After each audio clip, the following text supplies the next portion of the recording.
معكني معبال حنت هاجر زتمار حبرة سمه الله كلهم وجنات تسمعوا نتبيو كلن هاجرات نزأمر نناتن مجلسات يهوالو كوانتخونا أبناتنا فلوينت جنا وفوين مهورن حبرة سمه زهلو ترايو معبال الزرقاقز مخنياتو رأينا من تخندف مهروك هلو نترأينا كنشبت كآتو فاينت نسرع سلازيا إيرترا بتتسرحلو زلا سرعة تمرتي أبيلا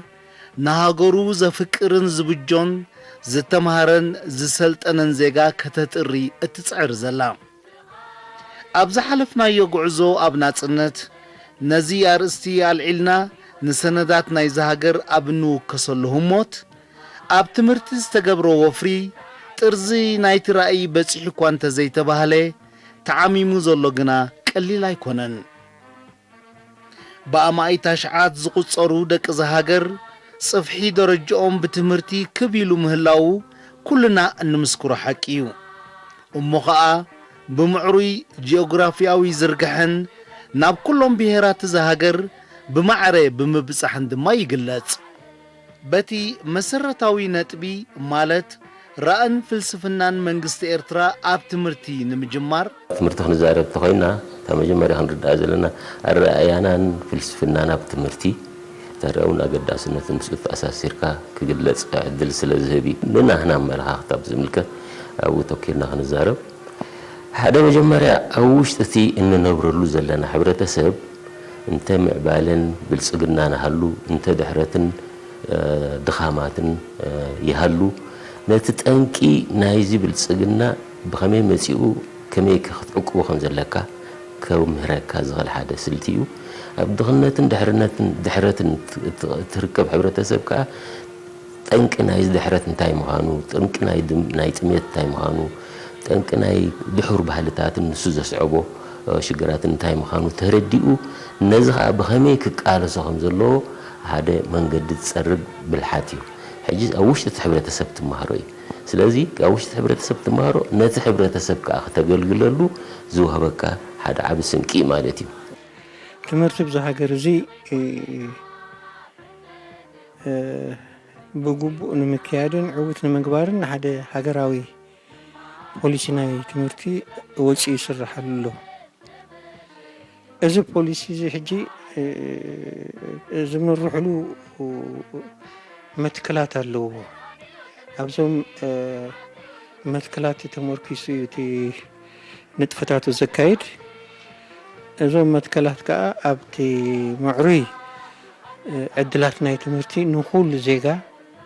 مفتار زبيل كخوان كله تحده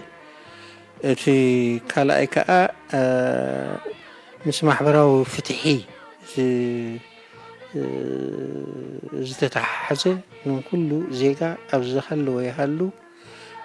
تعدلاتنا يتمرتي هم زي بصحو مقباري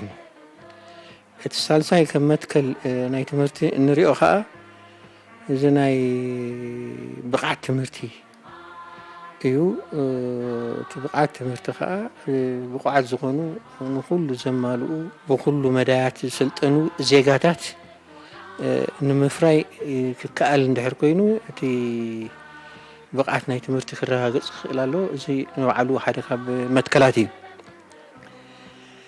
እቲ ራብዓይ ክንወስዶ ንኽእል እዚ ሓድነት ኣብ ብዙሕነት እዩ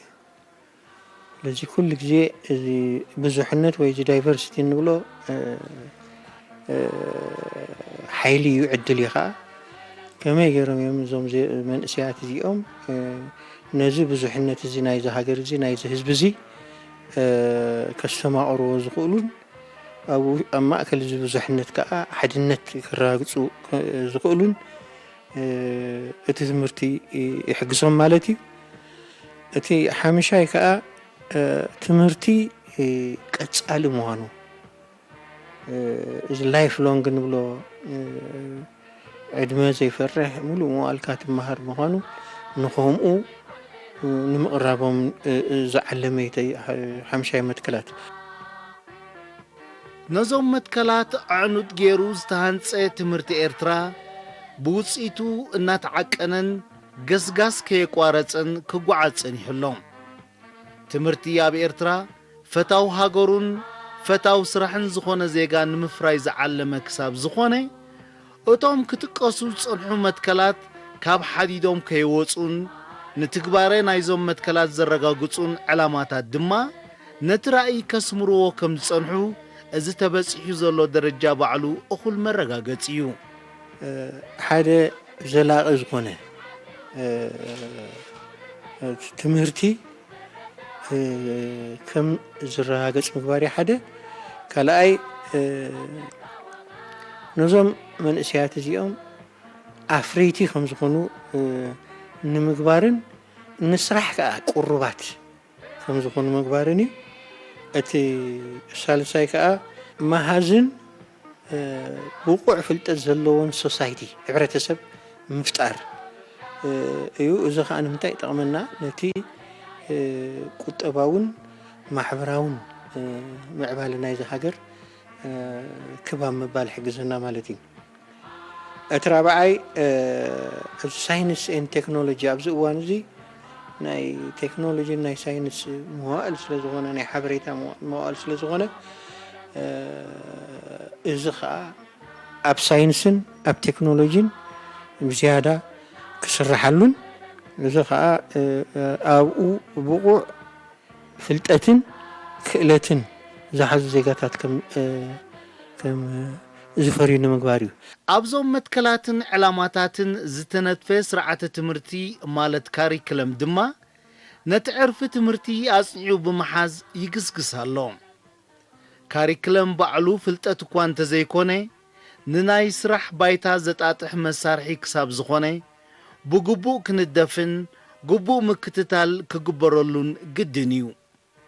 ነዚ ሎሚ ኣብ ሃገርና ዝሰርሕ ዘሎ ካሪክለም ግብራውን ተዓቃንን ንኽኸውን ዝሕልውዎ ናይ ትግባረ ባህርያት ኣለውዎ ካሪክለም ኤርትራ ዝልለየሎም ጠባያትን ስትራቴጂካዊ ውጥናትን ድማ ዘለና ትምህርቲ ሰፊሕ እዩ ረሌቫንት ዝኾነ ትምህርቲ ንህብ ባላንስ ዝኾነ ንህብ ንብል ካልእ እቲ ኣገዳሲ መርኣያ ገለ ከዓ እንታይ ኣለና እዚ ትሕዝቶታት እዚ ኣብ ኣቀራርብኡ ኣብቲ ትሕዝትኡ ኣብቲ ኮንቴንት ክንመፅእ ከለና ብዕላማታት እዩ ተነፂሩ ዘሎ ትምህርቲ ዕላማታት ኣውፅኢካ ዝትኸደ እቲ ትምህርቲ ተዓውደ ትምህርቲ ንኣብነት ሓደ ኣርእስቲ ወይ ሓደ ምዕራፍ ገለ ሒዝካ እቲ ትሕዝቶ ከም ዘለዎ ዘይኮነሲ ኣብቲ ትሕዝቶ እዚ እተን ቀንዲ ክትኮረለን ዘለዎ ዕላማታትን እቲ ተምሃራይ ዝሕዘን ነጥብታትን እዚኣተን ሕጂ እተን ለርኒንግ ኦብጀክቲቭስ ዝበሃላ እተን ዕላማታት ዝበሃላ እዚኣተን ኤክስፔክትድ ለርኒንግ ኣውትካምስ ወይ ከዓ ትፅቢት ዝግበረለን ትምህርቲ ንብለን ንሕና እዚኣተን ብከምኡ መንገዲ ይወፅኡ ዘሎ ካሪክለምና ሳልሳይ እቲ ትምህርቲ እቲ ካሪክለምና ዝገልጾ ተምሃራይ ዘማእከለ እዩ እቲ ቀደም ኩሉ ፍልጠት መምህር ዝሓዞን እሱ ዘመሓላልፎን ዓይነት ደይኮነ እቲ ኮንቴንት ገለ ዝበሃል እቲ ትሕዝቶ ዝበሃል ተምሃራይ ዝለዓለ ግደ ኣለዎ ኣብ ምምሃር እቲ ኣገባብ ኣመሃራ ሕጂ ተምሃራይ ዘማእከለን ኣሳታፍን ኣገባብ ኢና ንጥቀም እተን ዕላማታት ናይ ትምህርቲ ዝበሃላ እዚኣተን ብአን መንፅር ኣጋማግማ ኣለና ትጋማግማ ንኽተሎ ሕጂ ኣብዚ እዚ ክራይቴሪየን ዲፈረንስ ዝበሃል ወይ ከዓ በተን ዕላማታት በኣታተን ዝተማእዘነ ዓይነት ኣገባብ ኣመዛዝና ከዓ ንጥቀም እዚ ሚኒስትሪ ትምህርቲ ኣብቶም ዘውፅኦም ፖሊሲ ተመርኪሱ ስትራቴጂካዊ ዝኾኑ ውጥናት የዳልዩ እንጂ ኣብ 5 ዓመት ስትራቴጂካዊ ውጥናት ብምድላው ንትግባር ናይቲ ፖሊሲ ክሰርሕ ፀኒሕሎ እዞም ውጥናት እዚኦም ኣብ ውሽጢ 5 ዓመት እንታይ ኢና ክንገብር ኣብ ዝተፈላለዩ መዳያት ናይ ትምህርቲ ሓደ ኣብ ዜጋታት ብማዕረ ትምህርቲ ከምዚ ረኽቡ ንምግባር እዚ ኣክሰስ ክንፈጥረሎም እንታይ ኢና ክንገብር ዘለና ኢልና ኣብኡ ዝወፁ ውጥናት ኣሎ ሓደ እንታይ እዩ እዚ ኣብያተ ትምህርቲ ምቕራብ ወይ ክፍልታት መስራሕ ክኸውን ከሎ ካልኣይ ከዓ መምሃራን ምቕራብ ሳልሳይ እቲ መምሃር ምስትምሃር ዝሕግዙ መሳለጥያታት ከዓ ምቕራብ ለዚ እዚኦም ቀሪብካ ኣብ ዝተፈላለዩ ኩርናዓት ናይ ሃገር እዚ ከም ዝባፃሕ እንድሕር ጌርካ እቶም ህፃናት እዚኦም ዕድል ናይ ትምህርቲ ይረኽቡ ማለት እዩ ስርዓተ ትምህርቲ ኤርትራ ንርእሰ ንቕሓትን ርእሰ ተበግሶን እውን ዘለዓዕል መስርሕ እዩ እዚ ንቕሓትን ተበግሶን ዘለዎ ዜጋ ጥራይ ድማ እዩ ንትምህርቱን ንፍልጠቱን ኣብ ረብሓ ህዝቡን ሃገሩን ከውዕሎ ዝድርኾ ስለዚ እቲ ኣብ ኤርትራ ዝወሃብ ዘሎ ትምህርቲ ነዚ ዝበሃል ዘሎ ምሁር ምእንቲ ክፈጥር እዩ ዝወሃብ ዘሎ ብትምህርቱ ኣቢሉ ንውልቁ ጥራይ ክጥዕሞ ዝሓስብን ንውልቁ ጥራይ ፀብለል ኢሉ ክነብር ዝሓልም ሰብ ኣብዚ ሃገር ሰብ ኣይኮነን ንህላዊኡን ፍልጠቱን ኣብ ረብሓ ህዝቡን ሃገሩ ኮይኑ ምስ ዝበቅዕ ጥራይ እዩ ኣብዚ ሃገር ምሁር ተባሂሉ ዝስራዕ ኣብዚ ሃገር ኩሉ ዜጋ ተጠቃማይ ናይ ብሉፅ ትምህርቲ ኮይኑ ክነብር እዩ ዕላማ መንግስቲ ኤርትራ ኣብ ርእሲ እዚ ትምህርቲ ክበሃል ከሎ ዘይበርስ ፀጋ ናይ ሓንቲ ሃገር እዩ ካልእ ፀጋታት ኩሉ ክበርስን ከም ዘይነበረ ክኸውንን ተኽእሎ ኣለዎ ትምህርቲ ግና ኣይከምኡን ትምህርቲ መሰረታዊ ሰብኣዊ መሰል ናይ ዝኾነ ዜጋ እዩ እንታይ ማለት እዩ ሕጂ ቅርቦት ናይ ትምህርቲ ኣብ መትከል ማሕበራዊ ፍትሒ ዝተመርኮሰ ክኸውን ኣለዎ እዚ እንታይ ማለት ናይ ኩሉ ዜጋ ብማዕረ ተጠቃማይ ናይ ብሉፅ ትምህርቲ ክኸውን ክኽእል ኣለዎ እዚ ክትገብር ተኽኢልካ ከዓ ኣብ መንጎ ኣብ ውሽጢ እቲ ሕብረተሰብ ዝርከብ ጋግ ኣብ መንጎ ምሁርን ደይምሁርን ተፅብቦ ኣለኻ ማለት እዩ ኩሉ ከዓ ተጠቃማይ ናይዚ ብሉፅን ውሁድን ምዕሩይ ትምህርቲ ከም ዝኸውን ትገብሮ ኣለኻ ማለት እዩ ኣብዚ እንድሕሪ ዓዊታት ሕብረተሰብ ኩሉ እቲ ኣብ ውሽጢ እታ ሕብረተሰብ ዝርከብ ፀጋን ስልጣንን ብምዕሩይ ኣገባብ ከዓ ናብ ኩሉ ምቕራሑ ክሕግዝ ዝኽእል ኩነታት ኢኻ ትፈጥር ዘለኻ ምክንያቱ ከምቲ ንፈልጦ መፍትሕን መሰረትን ንኩሉ ነገር ትምህርቲ እዩ እዚ ትምህርቲ እንተለዎ ከዓ ምዕሩይ ፀጋ ኣብኡ ተሳተፋይ ይኸውን ምዕሩይ ስልጣን ኣብ ምምቕራሕ እውን ተሳተፋይ ይኸውን ኣብ ውሽጢ እቲ ሕብረተሰብ እዚ ሎሚ ኣብ ሃገርና ዝስርሕ ዘሎ ፖሊሲ ትምህርቲ መዓስ ካብ ዝተጠርየ ተመክሮ እዩ ፈልፊሉ ወይ ድማ ካብ ናይ መን ሃገር ተመክሮ እዩ ተራዒሙ ዝብሉ ሕቶታት ክምለሱ ኣለዎም እዚ ሎሚ ሃገር ዝመርሕ ዘሎ ህዝባዊ ግንባር ኣብቲ ኣንጻር መግዛእቲ ኣብ ዝካየድ ዝነበረ ሰውራ ከለውን እንተኾነ ኣብ ትምህርቲ ገዚፍ ወፍሪ ዝገበረን ዓብይ ዓወት ዝተጎናፀፈን ግንባር ምንባሩ ታሪክ ሰኒድዎ ኣሎ ኣብ ማእከል እቲ ዕረፍቲ ዘይነበሮ ምርብራብ ወተሃደራዊ ግጥማትን ዘይብቑዕ ናይ ትምህርቲ መሳለጥያን ኣብ ውሽጢ ተጋደልትን ህዝብን መንእሰያትን ህፃናትን ኣብ ሱዳንን ካልኦት ሃገራትን ኣብ ዝነበሩ ስደተኛታትን ካብኡ ሓሊፉ ድማ ኣብቶም ኣብ ወተሃደራዊ ግጥማት ዝማርኾም ዝነበረ ሙሩኻት ኩናት እውን ከይተረፈ ህዝባዊ ግንባር ሓርነት ኤርትራ ዓብይ ናይ ትምህርቲ ወፍሪ ዝገበረ ውድብ እዩ ብግዜ ዝብላዕ እኳ ኣብ ዘይነበሮ ኣዝዩ ጽንኩር እዋን ብቦታ ድማ ኣብ ኩርኳሕ ደንጎላታትን ኣብ ድፋዓትን ኣብ ትሕቲ ጽላል ኣግራብን ዳሳትን ናቱ ካሪክለም ኣዳልዩ ብኤርትራዊ ቋንቋታት መምሃሪ መጽሓፍቲ ኣዳልዩ እናሓተመን እናዘርግሐን ኪኖ መጽሓፍን ምንባብን ዝኸይድ ዓሚቕ ፍልጠት ዘቕስም ኣብያተ ትምህርትን ንምርምራት ዝኸውን ማእከላትን ዝመስረተ ውድብ ምንባሩ ክዝከር ዘለዎ ዓብ ነጥብ እዩ። ታሪክ ናይ ህዝባዊ ግንባር ኣብ ትምህርቲ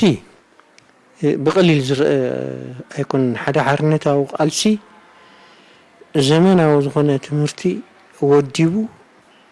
በቲ ዝግባእ መገዲ ከካይድ ምኽኣል ምስቲ ዝነበረ ጽንኩር ኩነታት ምስ ካልእ ሓርነታዊ ምንቅስቓሳት ኣዛሚድካ ክትሪኦ ከለኻ እውን ኣዝዩ ሓያል ዝኾነ ስራሕ ኣብ ትምህርቲ ተገይሩ ስለዚ እንታይ ሕጂ ዘርእየካ ህዝባዊ ግንባር ኣንዊሑ ዝጥምት ስለ ዝነበረ ትምህርቲ ከዓ መሰረት ምዕባለ ምዃኑ ውርዳእ ስለ ዝነበረ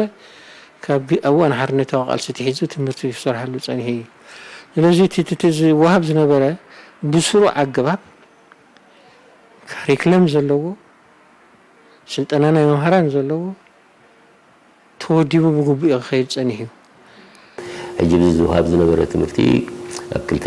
ጽፍሒ እዩ ነይሩ። ሓደ ናይ በባእታ ክሳብ 5ይ ክፍሊ ካልኣይ ከዓ ኣብቲ ናይ ማእከላይ ደረጃ ዝወሃብ ዝነበረ ትምህርቲ እዩ። እቲ ናይ በባእታ ኣብ ርእሲ እቲ ስሩዕ ትምህርቲ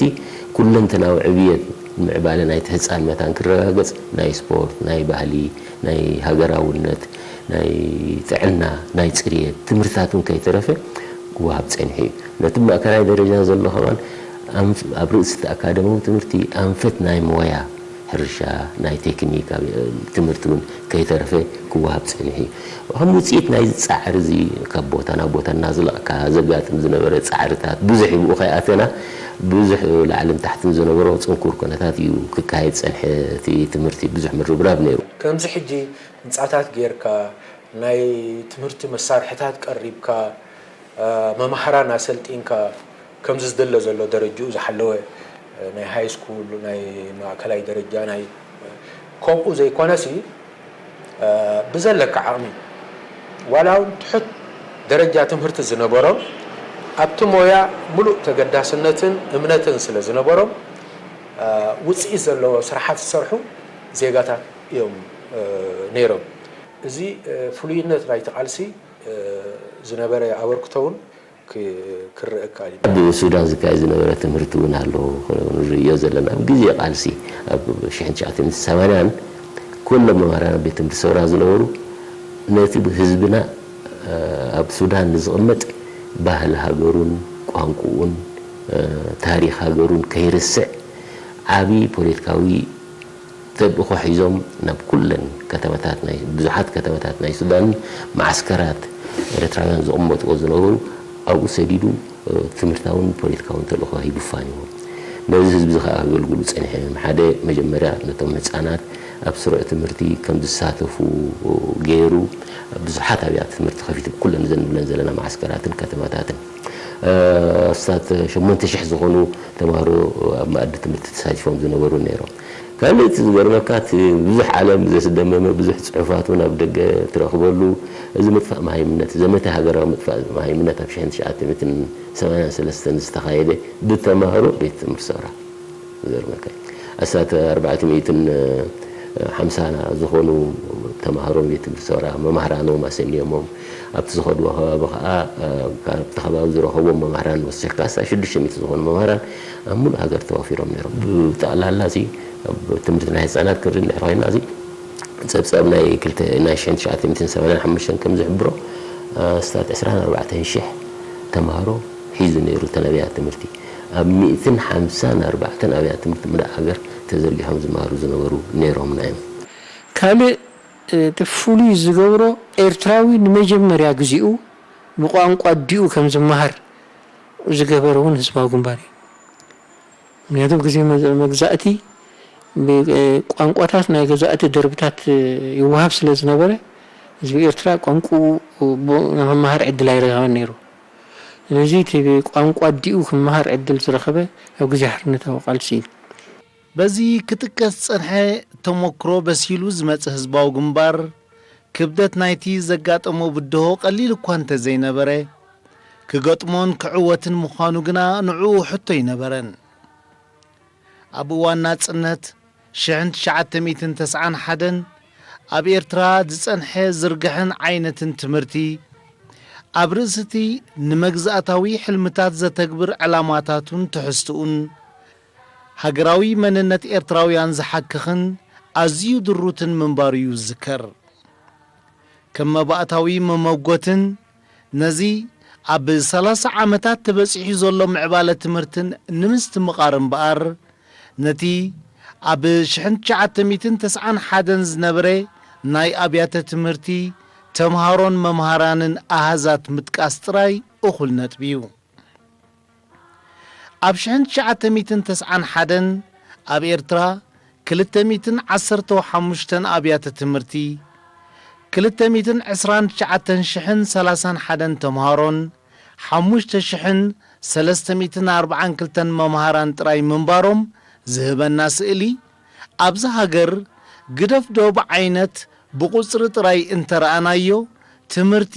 ኣዝዩ ድሩት ምንባሩ ኢና ንርዳእ እዚ ሓያል ዝኾነ መሰረት አንፂፉ ስለ ዝጸንሐ ህዝባዊ ግንባር ኣብ እዋን ሓርነት እዚ ሓዋፍ ኣይተፈጥረን ኣብ ትምህርቲ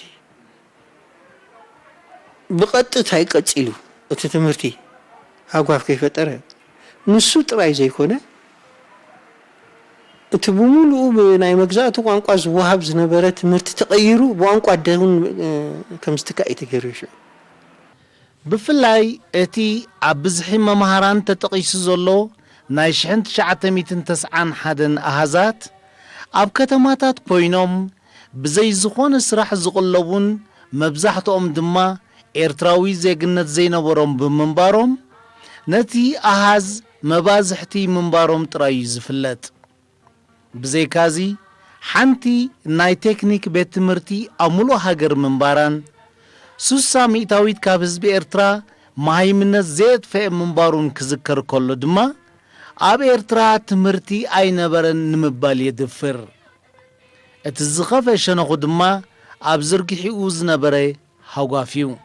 ገሊኡ ባይታ ነይሩ ዶ ይነበረን ካብ አንሰርሕ ነይሩ ኣነ ጠራጥረን መታት ኣሎ ስለምንታይ ኣብ ኣስመራ ከለዉ ኣብ ዓበት ተታሒዛ ከላ ባሮንቱ ተታሒዙ ከሎ ተሰነይ ተታሒዙ ከሎ ኣብኡ ዝነበሩ መምሃራን ኣስመራ ተኣኪቦም ኣብቲ ቁፅሪ መምህር ኣለዉ ኣብዚ ኮይኖም ኣብ ማሕደርቲ ናይ ዓበት ኣብዚ ኮይኖም ኣብ ማሕደርቲ ናይ ክስቶ ዝበሃሉ ነይሩ ሕጂ እቲ ቁፅሪ ኣብ ግዜ ደርጊ እቲ ናይ ትምህርቲ እቲ ናይ ሓራ መሬት እንዳሰፍሐ ምስ ከደ ኣብቲ ከተማ እንዳተኣከቦ ዝኸዱ ከም ቁፅሪ ዝሓዝዎ እምበሪ ትምህርትስ በጀካ ዘን ውሱናት ኣብያተ ትምህርቲ እዩ ዝነበራ ኣብ ግዜ ደርግስ ትምህርቲ ተኣጋ መጨረሻ ላይ ይካየድ ነይሩ ክብል ካብ ናይ ክብል እቲ ዝኸፍአ ነገር ኣብ ርእሲ ድሩትነት ናይቲ ሽዑ ዝነበረ ፀጋ ምዕሩይ ዝርግሐ እውን ኣይነበሮን እጅብቲ ዋንቲ እንትንፈልጦ ኣብ ኣውራጃታት ተኸፋፊለን እንዴት ነይረን ኤርትራ ብ10 ኣውራጃ ነይረን ካብዘን 10 ኣውራጃ 4 ኣውራጃ ዝገርመካ 70 ካብ 100 ኣብተን ኣብያተ ትምህርቲ ኣብአን ተተኺለን ነይረን 75 ካብ 100 ካብቶም መምሃራን ከዓ ኣብዘን 4 ኣውራጃታት ጥራይ ተዋፊሩ ነይሩ ስለዚ ዝተረፋ 6 ኣውራጃታት ብፅዒተን ተረፍ ናይቲ 30 ካብ 100 ካብቲ ኣብያተ ትምህርትን 25 ከዓ ካብ እቶም መምሃራን እዮም ክረኽቡ ዝኽእሉ ዝነበሩ ድሩትነቱ ብመንፀር ገጠርን ከተማን እውን ክንሪኦ እንድሕር ኮይና እቲ ዝርግሐ ናይቲ ትምህርቲ ኣብቲ እዋንቲ ከም ከተማታት ዝፍለጣ ዝነበራ 20 ከተማታት ነይረን ብዓድታት ዝፍለጣ እስታት 2500 ነይረን ሕጂ እዞን እቲ ዘይምዕሩይነት ክትሪኦ ኣለካ እዘን 10 ዝኾና ከተማታት 70 ካብ 100 ካብ ፀጋታት ናይተን ኣብያተ ትምህርቲ ጎቢተን 75 ካብ መምህራን ከዓ ኣብኦም ተመዲቦም ነይሮም 2500 ዓድታት ዝነበሮ ሚልዮናት ኣሕዛብ ከዓ እዘን ንብለን ዘለና ብፅሒቶም ናይ 30 ካብ 100 ካብ ኣብያተ ትምህርትን 25 ካብ ክስታይ ነይሩ ስለዚ ፀጋ እውን ምዕሩይ ይነበረን ቆላሕታተን ኤሊትን ናይ ከተማታትን ጥራይ ምንባሩ ትርኢ እዚ ኩነታት እዚ ነቲ ብበረኻ ዝመፀን ካዝናታት ሃገር ጥራዩ ዝጸንሖን መንግስቲ ኤርትራ ከቢዳ ደራዒ ነይሩ ኣብቲ ብበሰላታት ናይ ኩናት ዝማጠጎየ ቁጠባን ኩሉ ጽላታቱ ዝዓነወየ መንግስታዊ መሳርዕን እቲ ስራሕ በየን ክጅምሮ ዝሕርብት እኳ እንተነበረ ብፍላይ ኣብዚ ሒዝናያ ዘሎና ኣርእስቲ ናይ ትምህርቲ ድማ ነቲ ዝጸንሐ ዘይምዕሩይነት ከተመዓራርን ሓድሽ ክተሃንጽን ቀሊል ጾራ ኣይነበረን እቲ ኣብ ሩባታት ሳሕል ኮይኑ ዝደለቦ ተመክሮ በቲ ሓደ እቲ ዕማም ንኻልእ ዘይወሃብን ይጽንሓለይ ዘይባሉን ሓላፍነት ድማ ናቱ ብምንባሩን ግና መንግስቲ ኤርትራ እጅግኡ ሰብሲብዩ ነቲ ሓድሽን ኣትካምን ጉዕዞ ተተሓሒዝዎ ከምኡ ሳላ ዝገበረ ድማ እንሆ ሎሚ ኩነታት ትምህርቲ ኣብ ኤርትራ ብብቕዓቱን ዝርግሒኡን ጥርዚ በፂሕ እኳ እንተዘይተባሃለ ኣብ ዘተኣማምን ባይታ ረጊጹሎ ሙሉኡን ብሉፅን ክኸውን ጌና ጻዕሪ ይሓትት እኳ እንተኾነ ሓያል ጉዕዞ ግና ተሳሊጡሎ ነዚ ህዝባዊ ግንባር ምስ መፀት ናጽነት ምስ ተረጋገፀ ከምቲ መትከላት ናይቲ ህዝባዊ ግንባር እዚ ማሕበራዊ ፍትሒ ምርግጋጽ ስለ ዝኾነ እቲ ቀዳምነት ሂቡ ዝስርሓሉ ኣብተን ተወፂዐን ዕድላት ስኢነን ዝነበራ ከባቢታት ወይ ዞባታት ናይ ሃገር እዚ ብቀዳምነት መደባት ኣውፂኻ ዕድል ናይ ትምህርቲ ከም ዝረጋገጽ ምግባር እዩ ስለዚህ ብኡ መሰረት በቲ ዝረሓቐ ከባቢታት ተጀሚሩ ኣብያተ ትምህርቲ እናተኸፍተ ክመጽእ ጸኒሑ ስለዚህ ኣብዚ እዋን እዚ ክትሪኦ ከለኻ ዝርጋሐ ትምህርቲ ኣብዚ ሃገር እዚ ዋላ ኣብቲ ዝረሓቐ ከባቢታት ከይተረፈ ሎሚ ኣብቲ ናይ መባእታ ደረጃ ኣልዒልና ክንዛረብ እንድሕር ኮይና እቲ ዕድላት ተባፂሕሎ ኢልና ክንዛረብ ንኽእል ኢና ነዚ ክወሃብ ዝጸንሐ መግለጺ ብኣሃዛት ተርጉምና ምስ እንርእዮ ድማ ኣብ 1991 215 ጥራይ ዝነበረ ኣብያተ ትምህርቲ ሎሚ 2218 በፂሑ ምህላው ኣብ 1991 229,031 ዝነበረ ብዝሕ ተምሃሮ ሎሚ 657,174 በፂሑ ምህላው ኣብ 1991 5,342 ጥራይ ዝነበረ ብዝሕ መምሃራን ሎሚ 16,240 በፂሑ ምህላው ሰነዳት ትምህርቲ ዝንበቡ እዞም ኣሃዛት ነቲ ኤርትራ ዝገበረቶ ጻዕሪ ብዘይውልውል ሓቀኛ ምዃኖም ዝምስክሩ እቲ ካልእ ኣብዚ ክጥቀስ ዝግብኦ ጉዳይ ድማ እዚ ክጥቀስ ጸንሐ ኣሃዛት ናይ ኣብያተ ትምህርትን ተምሃሮን መምሃራንን ነቲ ብዝሕዩ ዘርኢ እምበር ብዝርግሒኡ ኣብ ዞባታትን ብሄራትን ምስ እንርእዮ ድማ ካልእ ዓብዪ ዓወት እዩ ተመዝጊቡ ዘሎ ካብዚ እንበጽሖ መደምደምታ ኣብ ዝሓለፉ ዓመታት ናጽነት ኣብ ኤርትራ ኣብ ትምህርቲ ዝተገብረ ወፍሪ ቀጻልን ዕውትን ምንባር እዩ ዝምስክር እዚ ሎሚ ተበፂሑ ዘሎ ደረጃ ስርዓተ ትምህርቲ ንምብጻሕ ተሓሊፉ ዘሎ ጻዕሪ ኣዝዩ ነዊሕን ኣትካምን እዩ ነይሩ ከም ውጽኢቱ ድማ ስርዓተ ትምህርቲ ዓይነታዊ ለውጢ ተገይሩሉ ነቲ ዝተኻየደ መስርሕን ዝተሓልፈ ጻዕርን ንምርዳእ ንድሕሪት ተመሊስካ ምርኣዩ ነዚ ሕጂ ዘሎ ክውንነት ንምርዳእ ሓጋዝ እዩ እዚ ትምህርቲ እዚ ኣብ ሜዳ ምጅማርና ናይ ብሓቂ ዓብዪ ሓገዝ ኮይኑና ነቲ ጸንሐ ቀዲምና ንዛረበሉ ዝነበርና ምሽሙሽ ስርዓት ትምህርቲ ብቲ ጸላኢ ተኺልዎ ጸንሐና ንዑ ኣወጊድና እዚ ካብ ሜዳ ሒዝና ዝመፀና ስርዓት ትምህርቲ ክንትክእ ኣይጸገመናን ከም ትምህርቲ ተጀሚሩ ማለት እዩ ይኹን ዳ እምበር እውን ናቱ ጉድፈታት ኣለዎ ብሓድሽ ስርዓት ብሓድሽ ሃገር ከም ልኡላዊት ነፃ ሃገር ኮይንካ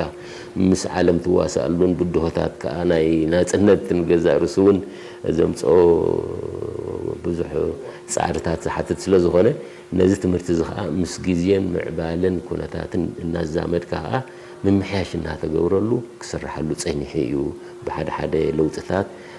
ንኣሽቱ ለውጥታት መፅሓፍቲ ፅሑፋት እናዘርጋሕካ ፎርማቲቭ ቼንጅ ንብሎ እናተገብረ ክመፅእ ፀኒሑ እዩ ኣብ 1996-97 ከዓ ሓደ ሰፊሕ መፅናዕቲ ተኻይዱ ንምምሕያሽ ስርዓተ ትምህርቲ እንታይ ክንገብር ኣለና ኣብ ባይታ እንታይ ይመስል ኣሎ እቲ ኩነታት ነዚ ዝግምግም እዚ ሓደ መፅናዕቲ ተገይሩ ካልኣይ ከዓ ተንዝሓለፈ 12 ዓመት ማለት እዩ ድሕሪ ናፅነት ዘካየድናዮ ፃዕርን ትምህርትን እውን ሓደ ተመክሮ ሂቡና እዩ ንሱ ተገምጊሙ ናይ ካልእ ሃገራት መፅናዕትታት እውን ተገይሩ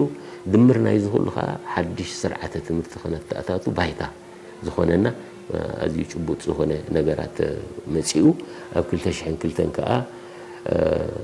ሓድሽ ስርዓተ ትምህርቲ ክተኣታቱ ተኣውጁ እቲ ለውጢ ከዓ ኣብ ሓንቲ ኣምራዊት ወረቐት ንቁልጡፍ ለውጢ ስርዓተ ትምህርቲ ትብል ኣብኣ ዝተጠርነፈ ሓደ ዓብዪ ወረቐት ተዳልዩ ትምህርቲ ኣብ መንገዲ ክምሕያሽ ግበረሉ ታልቂኑ ሽዑ ብብዝሒ ኢትዮጵያውያን መምሃራን ስለ ዝነበሩ ምስ ኩነታት ናይቲ ናይ ሓርነት ኩነታት እውን ብብዝሒ ናብ ዓዶም ስለ ዝኸዱ እዚ ሓጓፍ እዚ ንምምላእ እውን ኣሽሓት መንእስያት ሃይስኩል ዝወድኡ ሓፂር ስልጠና ብምሃቡን ነቲ ሃጓፍ ከም ዝትካእ ተገይሩ እዩ ስለዚ ትምህርቲ ብዘይ ዝኾነ ሃጓፍ ምቁራፅ ከም ዝቕፅል ገይሩ እዩ ነዚ ዘመናዊ ትምህርቲ ናይዚ ሃገር እዚ ኣኻባ ሜዳ ኣትሒዙ ተሰሪቱ ዝመፅእ ኢልካ ክትዛረብ ትኽእል ኣብ ዝቕፅል ካልኣይ ክፋል ናይዚ ጀሚርናዮ ዘለና ኣርእስቲ ናይ መምሃሪ መፅሓፍቲ ንምሕታምን ንምዝርጋሕን ዝተኻየደ ፃዕርን ዝተገብረሉ ወፃኢታትን ኣብዛ ብቁጠባ ክትዓቢ ህርድግ ትብል ዘላ ሃገር ከመይ ኣቢሉ ትምህርቲ ክሳብ ላዕለዋይ ደረጃ ብነፃ ዝውሃብ ዘሎ ምስ ውሁብ ኩነታቶም መንግስቲ ፍሉይ ቆላሕታ እናገበረ ዘምህሮም ዘሎ ዜጋታት እንታይ እዩ ምኽንያቱ ምስቲ ብኣህጉራዊ ደረጃ ዝወፅእ ውጥናት ከ ናይዚ ሃገር ትምህርቲ ብኸመይ ይሳነ ዝብሉን ካልኦትን ሕቶታት መልሲ ክወሃቦም እዩ